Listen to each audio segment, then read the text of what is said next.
Now on 767 News, Ministry of Health and Environment declares chikungunya epidemic officially over. CSME Deputy Program Manager divulges future CARICOM initiatives for regional integration, and CrossQ engages agriculture and fishery sectors in quality infrastructure dialogue in hopes to improve quality infrastructure requirements.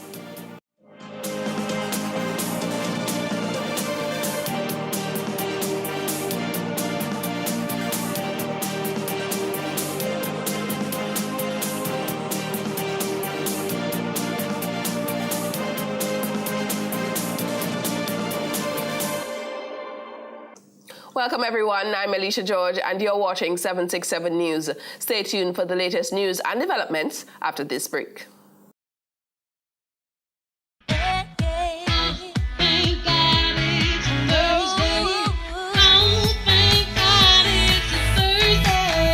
Count your Thursdays and win up to $24,000 in cash. For every $9 spent on Big 4, you get a raffle ticket to enter our weekly draws to win $4,000 cash every Thursday for 6 weeks. The more you spend, the more tickets you get, the better your chances of winning every Thursday. That's $24,000 in cash. So play Big 4, count your Thursdays and win up to $24,000 in cash. Only from the Dominica National Lottery.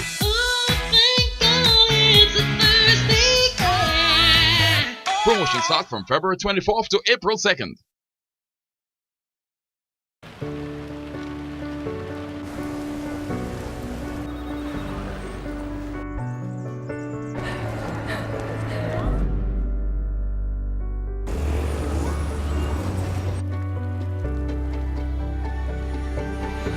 Some call it money transfer. We call it helping him hit his first ever six. MoneyGram, bringing you closer. Welcome back. In tonight's newscast, the Ministry of Health and Environment has declared the chikungunya epidemic officially over as of January 23, 2015. According to WHO recommendations, the end of a disease outbreak in a country can be declared over once 2 maximum incubation periods have passed and no new cases have been detected. The first confirmed reported case was in January 2014 from an individual who traveled from the French island of Saint Martin. The incubation period for chikungunya ranges from 1 to 12 days. The last clinically diagnosed case of chikungunya in Dominica was reported on December 28, 2014. Since then, 42 days as of February 9th, which is more than twice the maximum incubation period, that is 24 days, have passed without a new case of chikungunya being detected in the country. During the chikungunya epidemic, 3,764 cases were reported across the island, with 173 cases confirmed by laboratory testing. 111 persons were hospitalized. A number of projects to further the integration of Caribbean Single Market and Economy, CSME, is currently in the pipeline, according to Philip McLaurin, Deputy Program Manager of the CSME unit. Projects addressing new issues such as e-commerce, government procurement, and trade in goods from free zones, free circulation of goods, and the rights contingent of the free movement of persons are currently being reviewed under the revised Treaty of Chaguaramas, under which CARICOM was first established.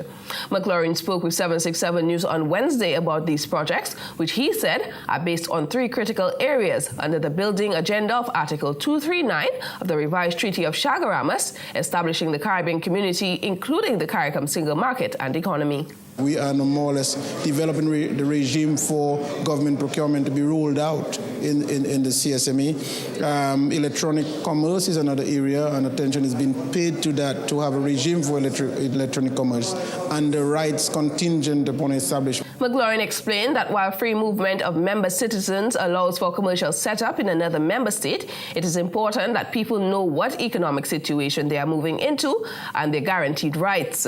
The Deputy Program Manager said there is also the need to tighten measures in other areas, including restrictive business practices, merger control regulation, and consumer protection within the integration process. By the end of the current program with the EU called the 10th European Development Fund, 10th EDF, which is supposed to end around March 2017, would have been able to achieve a number of those results. Meanwhile, Felix Gregoire, Dominica's ambassador to the OECS and CARICOM, supports fully the work of the Caribbean Community Organization as it continues to work in the interest of its member states. The free movement is to allow Dominicans, specifically Dominicans, to move freely in any CARICOM country.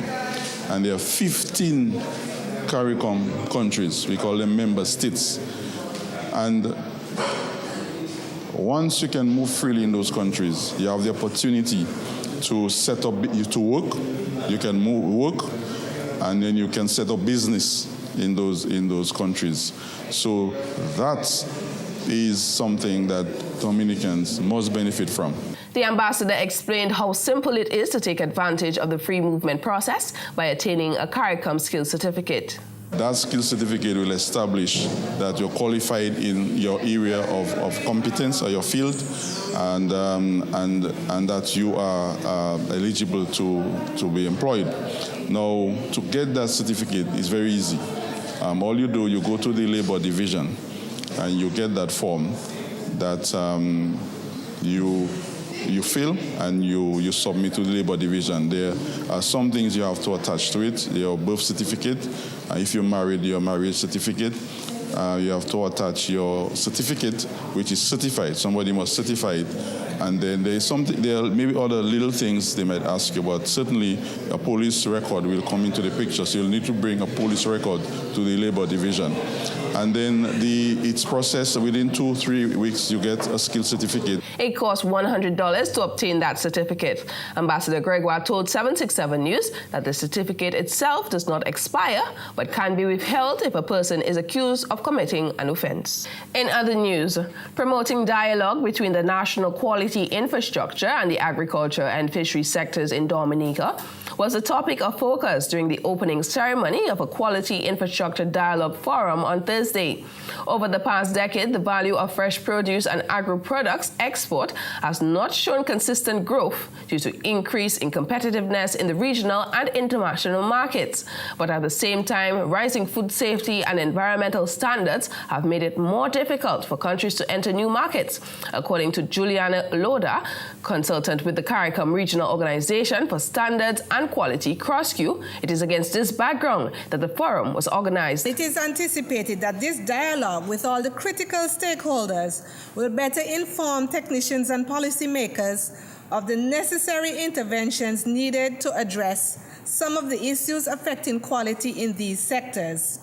The goal of this workshop is to analyze the needs of the agriculture and fisheries sector and to identify the QI services, quality infrastructure services, to address those needs while enhancing the competitiveness of the sectors. CROSSQ, through the Bureau of Standards in Dominica, organized a discussion so that all involved would have a better understanding of the importance of quality infrastructure.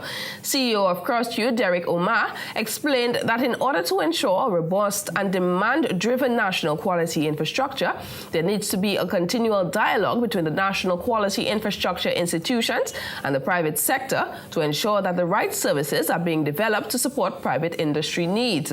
It is a job of CROSSQ, he said, to ensure that national entities push the agenda into their national dialogue. According to Omar, CROSSQ will sort to start and promote the conversation for the Dominica Bureau of Standards and the agricultural sector, which has been identified by the government of Dominica as a priority sector for development. The Dominican Bureau of Standards plays a pivotal role at the regional level in the development of CARICOM regional standards. So not only does the Dominica's Bureau of Standards have a national agenda, but they also help to promote CARICOM regional integration by getting involved in standards development at the regional level. And in particular, Dominica leads in the area of fresh produce, where Dominica is home and host to the Regional Technical Committee that deals with fresh produce standardization. This is CROSSQ's fifth activity within the last 12 months in Dominica. Omar added that through a number of other programs, the organization has been able to assess Dominica's measurement infrastructure needs, providing training support for at least 2 metrologists. We've been able to support the development of the agro-processing industry in a couple of areas, and specifically in hot pepper sauce, through the implementation of an action plan to solve quality-related issues in that value chain. We have also facilitated training in accreditation that Dr. John was just speaking to, and we have been facilitating Dominica in contributing to the development of a regional quality policy, where we will be able to preach this gospel at a more macro basis for CARICOM to understand too. The CrossQ CEO also recognized the support of Dr. Steve John, Director of the Bureau of Standards in Dominica, and his team, noting that with additional resources, Dominica would be in the top 5 bureaus in the CARICOM. The Bureau has always been at the forefront to advocate the development of the national quality infrastructure in Dominica. Dominica and China engage in a musical exchange of culture, and Digicel Play launches Best in Class TV. Stay tuned for these and other stories.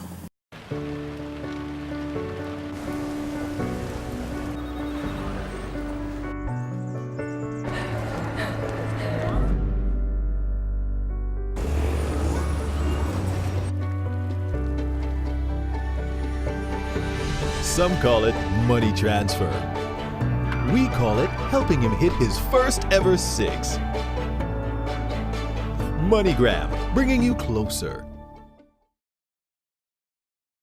Pay absolutely nothing down and nothing further until Easter this carnival at Courts. Yes, it's time to head down to Courts and get everything for your home today and pay absolutely nothing until Easter. Offer applies to credit purchases 24 months and over. Plus, we'll even give you a chance to trade in your old item for something brand new for a nice discount. Up to $400 off. We'll even haul away the old item when we deliver the new. You've got to rush down to Courts today and enjoy this carnival with nothing down and absolutely nothing to pay until Easter. Plus, trade in for a discount. Courts, bringing value home. Thanks for staying with us. As an initiative to encourage children to eat more fish, the Massac Primary School held an Eat Fish Day today, Thursday. They also welcomed special guests from the University of Tokyo who prepared Japanese fish dishes using local fish and other produce. The small group of teachers and students from the University of Tokyo prepared Japanese dishes such as miso soup, teriyaki fish, tataki, dried fish, and fried fish. Along with these special dishes, there were also a few local favorites such as green banana pie and fresh vegetable salad. Students of the Massac Primary School were quite elated for the opportunity to meet, mingle, and eat with the students from Japan. A few of them expressed their excitement with the experience during the event with a song they wrote themselves. Fish is good for the body. Fish is so tasty. Fish, oh fish. Fish than chicken. Fish is better than ham. Fish, oh fish. Fish, oh fish. Oh fish. Fish is good. The group of Japanese students also took the opportunity to teach the students another part of their culture called origami. And in other stories, General Secretary of the Dominica Public Service Union, DPSU, Thomas Later, has refuted allegations by the president of the Dominica Association of Teachers, DAT, Celia Nicholas, that trade unions have been poaching her union's members. Nicholas said on state-owned TBS Radio on Friday, February 13, 2015, that the DAT has received reports from its membership that they have been approached by agents of other trade unions. However, she stopped short of identifying the unions which had engaged in poaching. In an interview with 767 News on Wednesday, Later denied the allegations, adding that he is unsure what exactly Nicholas is referring to. So all this talk about we engage in criminal activities, people saying that some people have a job for life, which is not true. There is nowhere, I'm not aware of anybody in the PSU who has a job for life.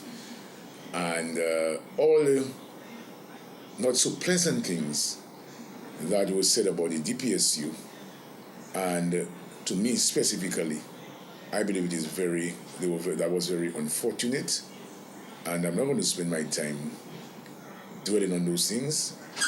I believe that God has given me a mission which I'm trying to achieve. I'm guided by my conscience, and while I am here on this earth, I want to make sure that whatever skills I have, I use it to the best of my ability.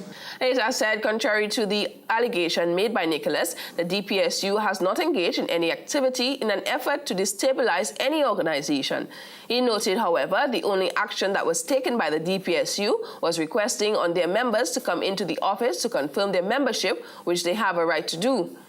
Reports are that a number of teachers have been dissatisfied with the leadership skills of Nicholas as it relates to negotiating for the triennium 2012 to 2015, which was further aggravated when she denied the government's 5% increase. A number of teachers have since terminated their membership with the GAT and moved to a union they feel will give them true representation. I think it is known by the executive of the GAT and maybe by every Dominican that there are teachers who are members of the Dominica Public Service Union. As a matter of fact, our vice president is a principal. We have a former president who was also a principal. On our last executive, a teacher was elected under the executive. That's the one before this one. So we have always have teachers on our executive.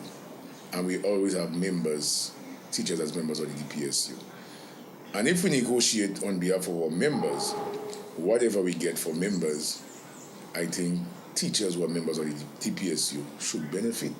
Later said the reason for asking members to confirm their membership with the DPSU was simply to update their database with additional information that is important for the union.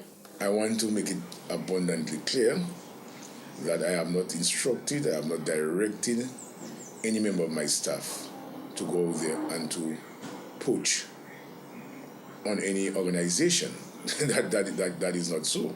However, I want to state that if somebody walks into our office and wants to be a member of our union, that is their right, and we're not going to turn them down. So we had a responsibility to ask teachers or members of our union to come in and to confirm their membership so that the 5% would be paid to them, and the retroactive or the back pay when it's been paid in April, that they would also be paid. The DPSU General Secretary said the comments made by the GAT president is unfortunate. And the Taijin Future Children's Art Troupe, students of the St. John's Academy, the Dubla Flamboyant Dancers, the Cuatro Ensemble Venezuelan group, and several local artists took the stage at the Arabak House of Culture for a first-time musical cultural exchange. On Wednesday night, the groups and artists communicated their different cultural and traditional heritage through song and dance as part of a 2-day visit by the Taijin Future Children's Art Troupe on the conclusion of their world tour. Ambassador Li Jiangying, Chinese ambassador to Dominica, who spoke at the beginning of the event, believes that this is a good opportunity for the young people of China and Dominica to build lasting friendships. This will also be a great opportunity for the young people from China and Dominica to get to know each other, to learn and share traditional national art forms with each other, as well as to make new friends. This event will be a first in the cultural exchanges between our two countries. First visit by a children's art troupe from China, and the first performance where children from both countries share one stage. The troupe, whose tour ended in Dominica after visiting the United Nations, the United States, the Bahamas, Barbados, and the Dominican Republic, comprises 15 children ages 9 to 16. Also speaking at the event, Honorable Peter Seja, Minister for Education and Human Resource Development in Dominica, supported the Cultural Exchange Initiative, stating that the People's Republic of China remains one of Dominica's most significant bilateral partners. I believe that the promotion of cultural exchanges and people-to-people contacts has been an important aspect of Dominica-China bilateral relations. I would like to assure Your Excellency of the government's unwavering commitment to the One China policy, and to thank you and the staff of the embassy for working with the government of Dominica towards the continued enhancement of our bilateral relations and further deepening the bonds of friendship and cooperation between our two peoples and two countries. Fresh off the heels of Carnival 2015, the Dominica Festivals Committee and the Discover Dominica Authority will begin very soon, focusing on early preparations for Carnival 2016. That's according to Chairman of the DFC, Colin Piper, who is the Chief Executive Officer of the DGA. Internally, we're looking at this from a management perspective, planning perspective, those types of things. We recognize the need to continue to plan for Carnival earlier. So really we've dedicated to do that this year for planning of 2016 Carnival.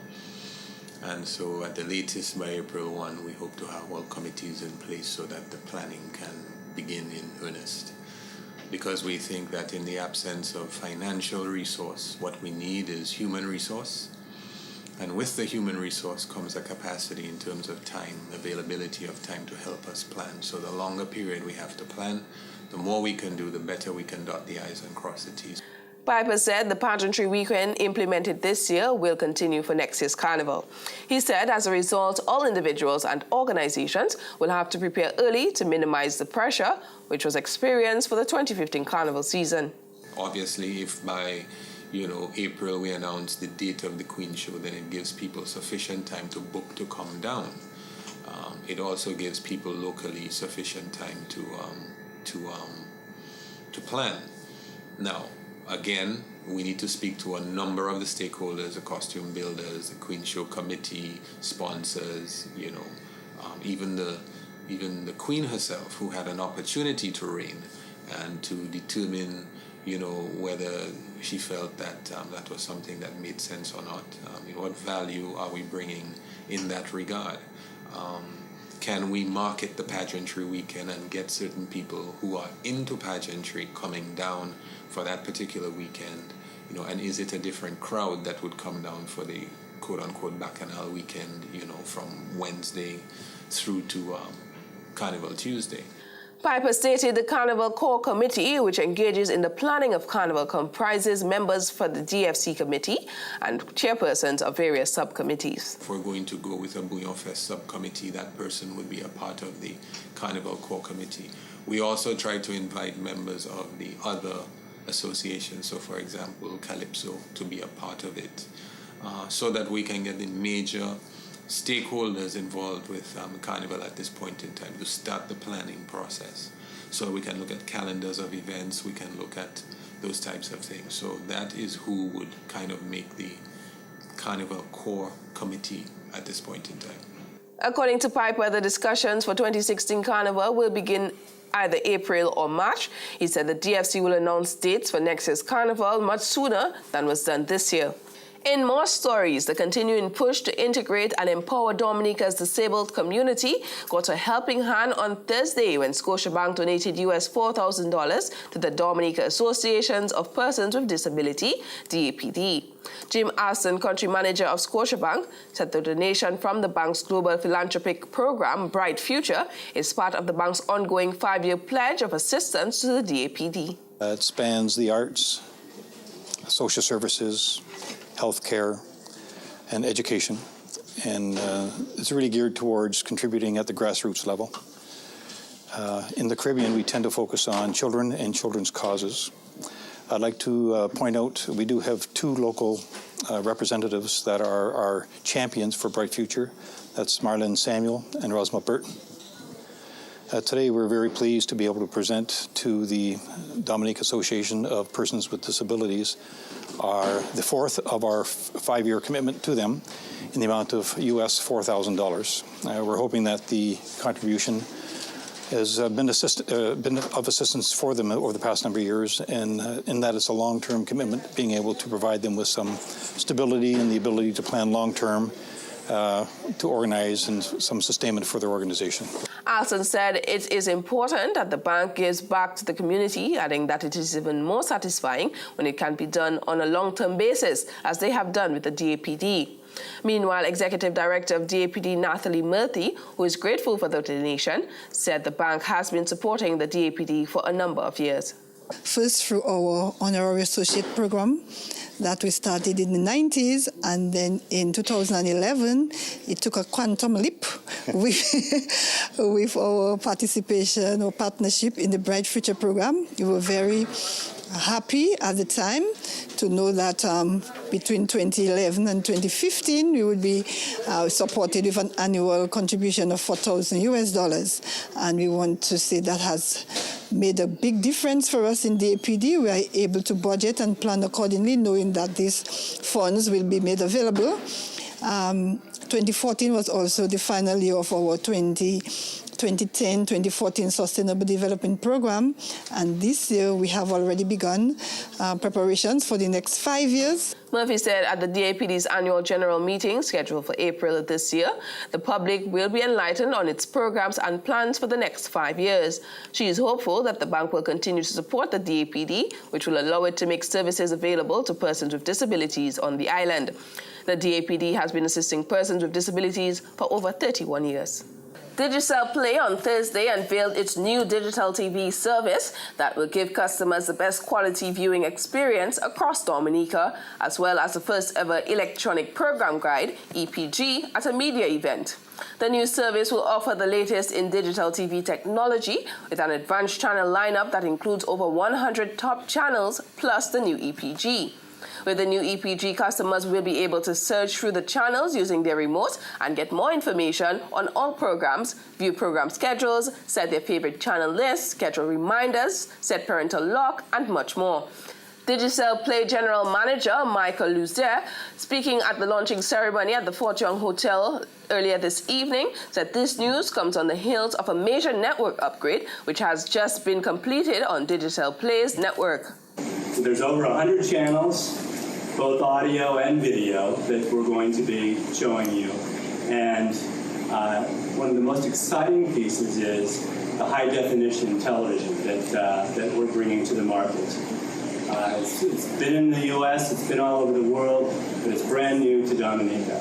We'll have up to 20 channels of high definition, and more coming. It's something that's an ongoing evolution, so we'll keep bringing more. With Digicel Play's new cable TV service, customers will enjoy a more reliable service at the best viewing experience available in Dominica. So between that, the high definition, the number of channels, and the fact that we're going to keep bringing you more, we're very, very excited about what's happening today. This includes 20 high-definition channels, 83 digital high-quality channels with premium movie channels, and over 50 music channels. The new Digicel Play TV experience will be available to both new and current customers at a special introductory rate of $40 per month for the first 2 months.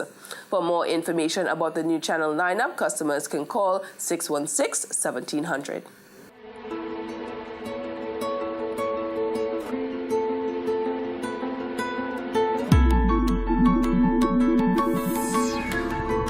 Welcome to Court's Digital World, where we have the widest range of digital products from the world's best brands, televisions, tablets, laptop computers, mobile phones, and much more. Connect, explore, engage.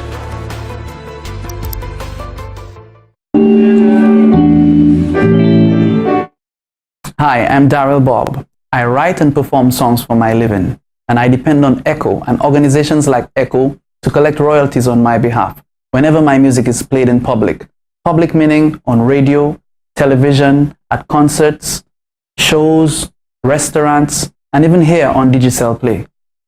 Because Echo has relations with over 200 societies around the world, I am guaranteed that whenever my music is played, I will receive my royalties. And that could be in France, Japan, Colombia, anywhere else in the world, to include the UK and the USA. Echo and the work that it does is essential to the livelihood of we songwriters so that we can continue to make the music that we all love and enjoy. As our friends on the motherland say, Let the music pay. ECHO, protecting music rights. Now for a recap of tonight's headlines. Ministry of Health and Environment declares chikungunya epidemic officially over. CSME Deputy Program Manager divulges future CARICOM initiatives for regional integration, and CrossQ engages agriculture and fisheries sectors in quality infrastructure dialogue in hopes to improve quality infrastructure requirements. That's all the time we have for tonight. Until tomorrow, drop us an email at media@767news.dm. Friend us on Facebook and be sure to like our 767 News page.